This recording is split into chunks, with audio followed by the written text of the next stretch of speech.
세례 요한이 그리스도의 이 공생애를, 그 공적 사역을 준비하는 사람이었습니다. 쉽게 말해서 세례 요한은 이 예수님의 공적 사역을 시작하기 전에 먼저 와서 이제 사전 작업을 하는 사람이었다라고도 볼 수 있습니다. 그 사전 작업이라는 것은 바로 백성들의 그 마음을 참 그리스도를 보도록 준비시키는 일이었습니다. 그럼 구체적으로 어떤 일을 하였습니까? 마가복음 1장 4절을 보면 세례 요한이 광야에 이르러 죄사함을 받게 하는 회개의 세례를 전파하니라 라고 말씀합니다. 지난주에 좀 전했던 말씀인데, 바로 유대인들에게 이 죄사함을 얻게 하는 회개의 세례를 전파함으로써 백성들의 마음을 준비시켰다는 것입니다. 실제로 세례 요한의 사역을 우리가 두 가지로 구성된다 볼 수 있는데, 하나는 말씀 선포고 또 다른 하나는 물 세례를 거행한 것입니다. 세례 요한이 유대인들에게 선포한 말씀은 회개하라, 천국이 가까이 왔느니라 라는 말씀입니다. 회개하여 하나님의 말씀을 잘 순종하면 천국이 너희에게 온다, 그런 의미가 아니라 만약 이런 의미라면은 어떻게 보면 이 소식은 우리에게 기쁜 소식이 아니라 절망적인 소식이죠. 우리가 얼마큼 회개를 해야 되는 것입니까? 또 우리의 회개는 또 얼마나 온전하겠습니까? 그러나 세례 요한의 선포는 이 천국을 하나님께서 이미 우리에게 주신다는 것입니다. 우리가 회개해서 천국이 가까이 오는 것이 아니라 하나님 먼저 우리에게 천국을 주시는데, 하나님께서 우리에게 천국을 거저 주시기를 원해서 우리는 와서 그것을 믿고 받아 누리라는 꼭 초대하시는 것입니다. 이사야 선지자가 말씀했듯이 이사야서 55장 1절을 보면 오호라 너희 모든 목마른 자들아 물로 나아오라, 돈 없는 자도 오라, 너희는 와서 사 먹되 돈 없이 값 없이 와서 포도주와 젖을 사라 라고 이렇게 말씀한 것과 같습니다. 예수님도 누구든지 목마르거든 내게로 와서 마시라 라고 하셨습니다. 이처럼 천국은 믿고 사모하는 자에게 거저 주시는 하나님의 이 선물입니다. 그렇다면 세례 요한은 왜 회개를 요구하는 것입니까? 이것을 알기 위해서는 우리가 천국의 본질을 생각해야 될 것입니다. 천국은 하나님의 통치요 그 다스림입니다. 그래서 내가 천국에 들어간다, 또는 내가 천국의 백성이 된다, 그 의미는 하나님이 나의 왕이요 나의 아버지가 되심을, 그리고 내가 그분의 다스리심을 받는다는 그러한 의미입니다. 그런데 우리는 아직 완전한 존재가 아니어서 이전에 내가 갖고 있던 그런 악하고 또는 세속적인 그런 가치관, 또 삶의 방식이 잔재하고 있기 때문에 내가 그것들로부터 돌이켜서 하나님을 향하고 또 하나님의 말씀을 따라 행하고 또 생각하는 것, 이것이 바로 하나님의 그 나라 안에 들어갈 때 우리에게 비로소 요구되는 것입니다. 그러므로 세례 요한이 선포한 회개하라는 천국에 들어가는 조건이 아니라 천국에 들어온 자에게 하나님께서 요구하시는 의무이며, 또 우리의 하나님께서 받은 그 은혜에 대한 감사의 표현이 됩니다. 그런데 천국 백성이 되는 것은 이렇게 하나님의 은혜로 말미암듯이 동일하게 또한 천국 백성으로 사는 것도 내 힘으로 되는 것이 아니라 바로 하나님의 은혜로 됩니다. 예수님께서 친히 말씀하시기를 마태복음 11장 28절 30절 보면 수고하고 무거운 짐진 자들아 다 내게로 오라, 내가 너희를 쉬게 하리라. 나는 마음이 온유하고 겸손하니 나의 멍에를 메고 내게 배우라. 그리하면 너희 마음이 쉼을 얻으리니 이는 내 멍에는 쉽고 내 짐은 가벼움이니라 라고 하셨습니다. 그러니까 천국 백성이 이 천국 백성답게 살 수 있는 능력은 하나님께서 바로 그 천국 백성에게 주신 이 약속된 것을 공급해 주시기 때문입니다. 우리가 천국 백성답게 살 수 있는 이유는 하나님이 바로 우리 하나님 나의 아버지가 되어주셔서 모든 것을 우리에게 공급해 주시기 때문입니다. 그러므로 회개하라, 천국이 가까워 왔느니라 라는 이 선포는 우리로 은혜를 누리라고 이 천국으로 초대하는 그런 메시지입니다. 그렇다면 왜 세례 요한은 물세례를 준 것입니까? 이 물세례는 우선 씻는다는 그런 이미지가 있는데, 이 더러움을 씻는 그런 의미를 담고 있습니다. 이 영적인 의미를 담는데 바로 죄사함을 담고 있습니다. 이 물세례가 가르치는 바는 천국에 들어가는 일은 반드시 이 죄사함이 있어야 한다라는 것입니다. 그러므로 하나님은 우리에게 천국을 주실 때 죄사함을 함께 주십니다. 죄사함 없이 어떻게 죄인이 천국에 들어갈 수 있겠습니까? 죄사함 없이 어떻게 죄인이 하나님과 교통할 수 있으며 어떻게 하나님의 백성이 될 수 있겠습니까? 그러므로 천국에 들어가기 위해서는 반드시 필요한 것이 죄사함입니다. 이 죄사함이 받지 않고는 결코 천국 백성이 될 수 없습니다. 그 세례 요한은 이 죄사함이 없이는 결코 죄인이 천국 백성이 될 수 없다는 사실을 알려주기 위해서 이 물세례를 주었습니다. 그러나 세례 요한은 이 자신의 물세례 그 물을 머리에 우리가 뿌리고 그때는 당연히 침례를 받았죠. 요단강에 들어갔는데 이렇게 몸에 물을 적시는 이것 자체가 그 죄를 사하는 효능이 있다는 것을 의도하지 않았습니다. 분명 이 물세례를 통해서 하나님께서는 그 세례받는 자들의 죄를 용서해 주셨습니다.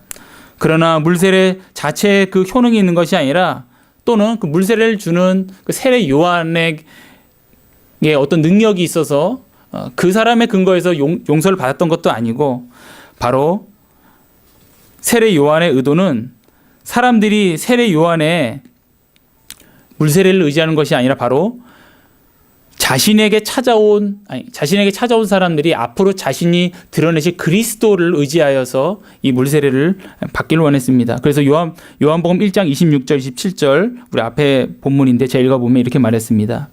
요한이 대답하되 나는 물로 세례를 베풀거니와 너희 가운데 너희가 알지 못하는 한 사람이 섰으니 내 뒤에 오시는 그이라. 나는 그의 신발끈을 풀기도 감당하지 못하겠노라 하더라 라고 합니다. 죄사함의 복음을 선포하면서 이 물세례를 주었을 때 이 효력은 나에게 있는 것도 아니고 이 물이 내 몸에 닿아서 씻겨지는 거에 있는 것도 아니고 바로 자신 뒤에 오시는 그분이 바로 이 죄사함을 주신다는 것을 세례 요한은 이렇게 말씀했던 것입니다. 이 일을 통해서 세례 요한은 그리스도께서 무엇을 하기 위해서 오시는 분인지를 백성들에게 드러낸 것입니다.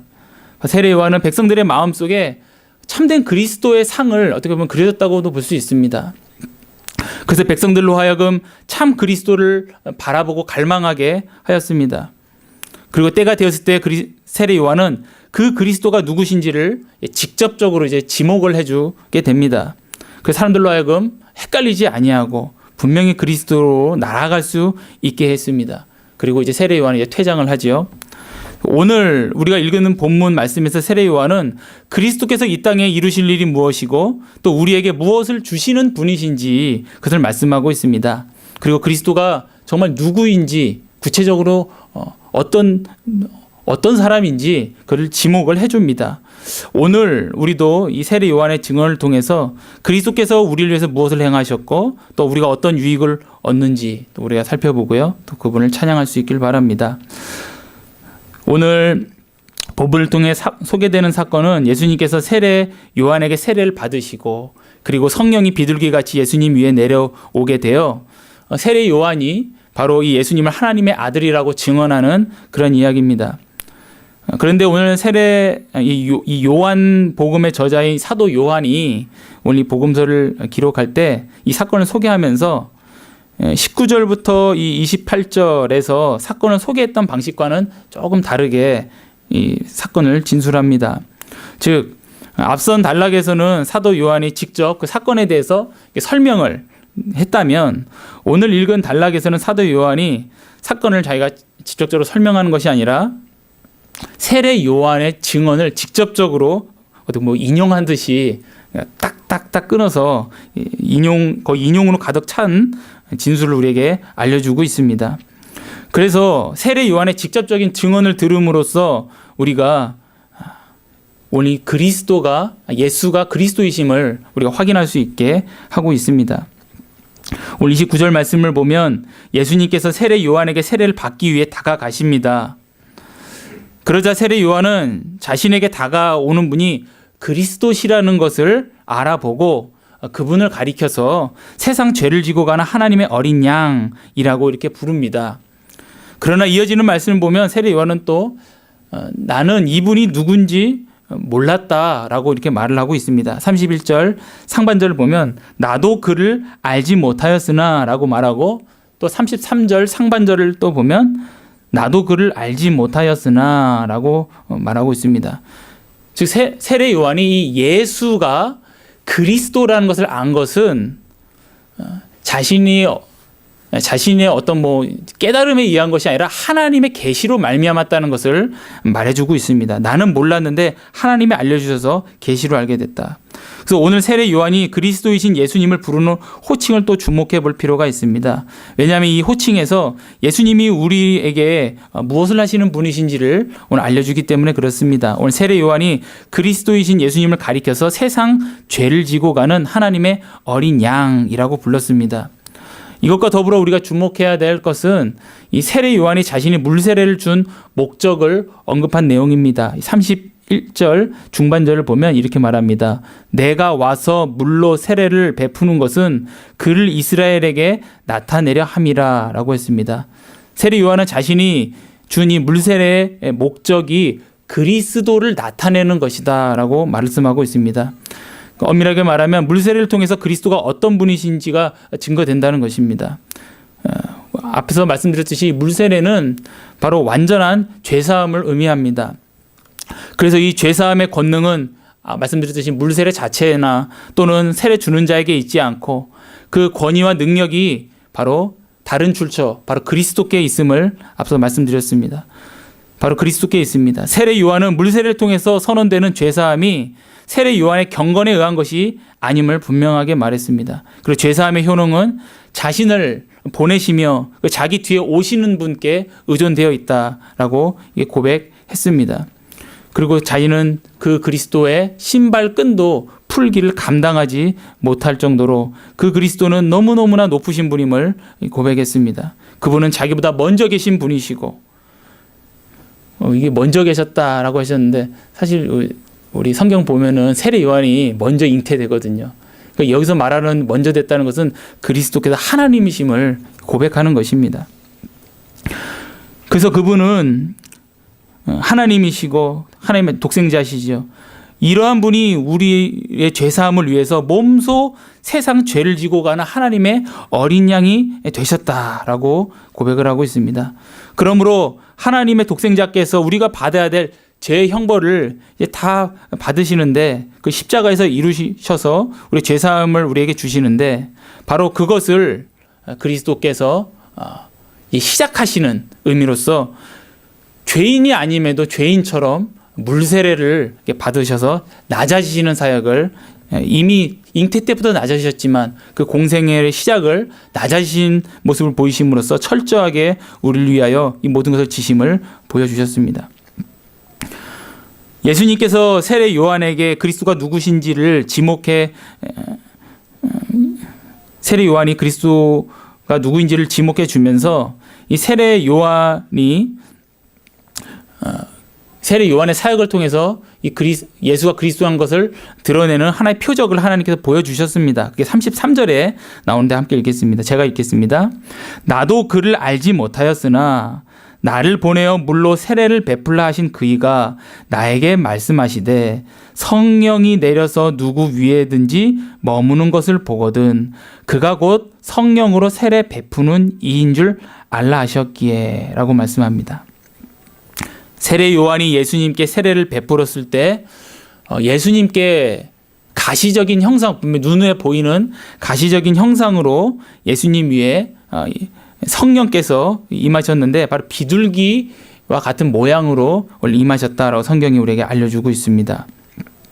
여기서 우리가 주목할 사실이 있는데요.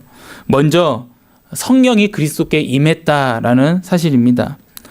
성령께서 그리스도께, 예수님께 임한 이유는 예수님이 성령이 없으셔서 결핍이 되셔서 임하신 것이 아니라, 예수님은 하나님이시잖아요. 결핍이 없으십니다. 바로 성령이 예수님께 임한 것은 예수 그리스도가 우리에게 어떤 분이신지를 보여주기 위함입니다. 바로 세례를 받으신 예수님께 성령이 임하심으로써 그 예수님의 공생애가 비로소 시작되었음을 보여주는데, 또한 더 나아가서 예수님은 우리에게 결핍된 성령을, 예수님이 부족한 것이 아니라 우리가 성령이 결핍됐는데 그 우리에게 결핍된 성령을 우리에게 충만히 주시는 분이심을 우리에게 알려주시려고 예수님께서 성령을 받으셨습니다.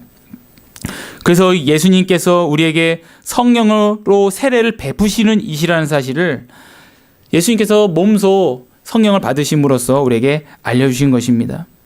예수님께서 세례 받으신 것도 자신을 위한 것이 아니라 우리를 위한 것이듯이 성령이 예수님께 임한 것도 우리를 위한 것이었습니다. 그래서 예수님께서 주시는 성령의 그 본질적인 그 선물은 바로 새 생명입니다. 하나님의 자녀됨입니다. 죄사함입니다. 성령께서 우리 안에 내주하셔서 우리에게 새 마음을 주심으로 우리로 하여금 새 삶을 또한 살게 하십니다. 그 성령께서 내 안에 역사하심으로 또 우리 영혼이 성령을 따르게 되고 자연스레 성령의 열매가 성품 가운데 맺혀지게 됩니다. 또한 성령께서는 교회를 온전히 세우는 데 필요한 그런 능력, 어떤 기능적인 능력들도 우리에게 공급하셔서 또한 교회를 섬기게 하시고 또 복음을 증거하게 하십니다. 그래서 우리로 하여금 이 땅에서 하나님의 나라의 복음을 전파하는데 또 우리를 사용하시고 더 나아가 또 우리의 믿음을 붙들어 주시고 우리로 하여금 이 땅에서 성도로서 살아갈 모든 영적인 은혜와 능력을 공급하십니다. 그래서 믿음이 흔들려 낙심한 자에게는 위로를 주시고 또 연약한 자에게는 힘을 주시고 절망한 자에게는 다시 그 믿음을 이렇게 소망을 갖게 해 주십니다. 말씀이 필요할 때는 말씀을 또 기억나게 하시고 또 말씀을 읽다가 듣다가 하나님의 그 뜻을 또 깨닫게도 해 주십니다. 또 우리가 십자가를 져야 될 때도 질 수 있는 그 믿음과 마음을 주십니다.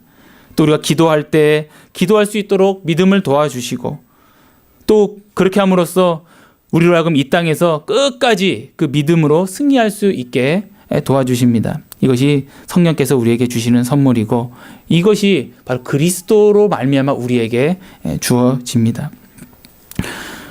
하나님께서 성령이 예수 그리스도께 임하심을 우리에게 보여주시면서 이 놀라운 영적인 보화들을 얻기 위해서 우리가 그리스도께 나가야 된다라는 것을 우리에게 보여주십니다.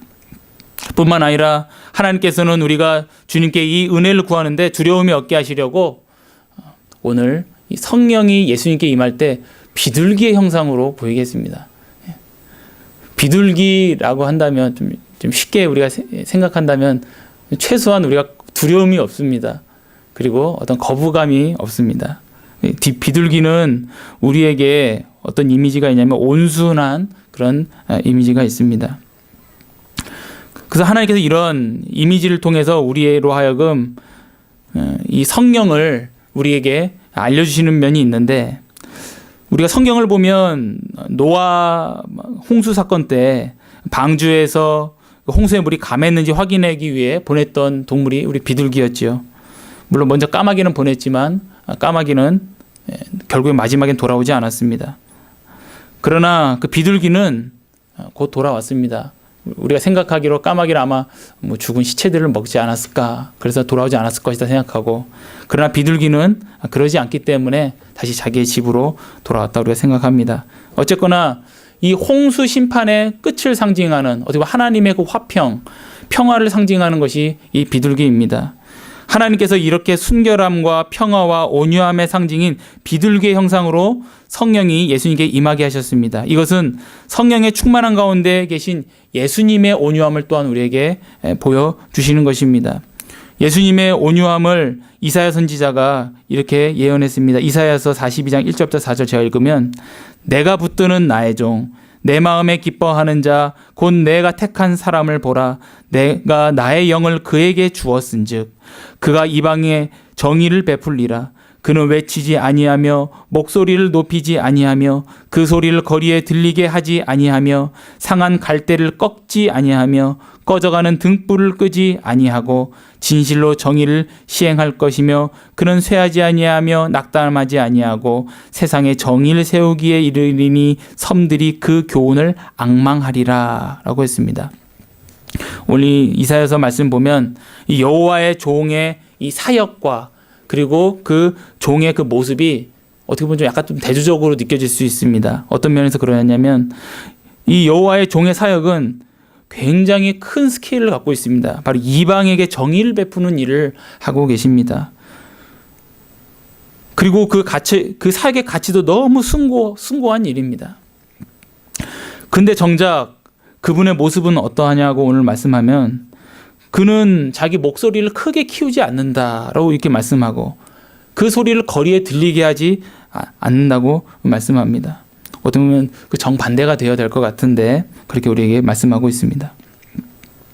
그러니까 이방의 정의를 베푸는 원대하고 숭고한 일을 함에도 불구하고 그런 들판에 널린 그 하찮은 갈대 하나에 마음을 주고 그 집구석에 있는 그 등불 안에 관심을 주는 이런 모습을 우리에게 보여주고 있습니다.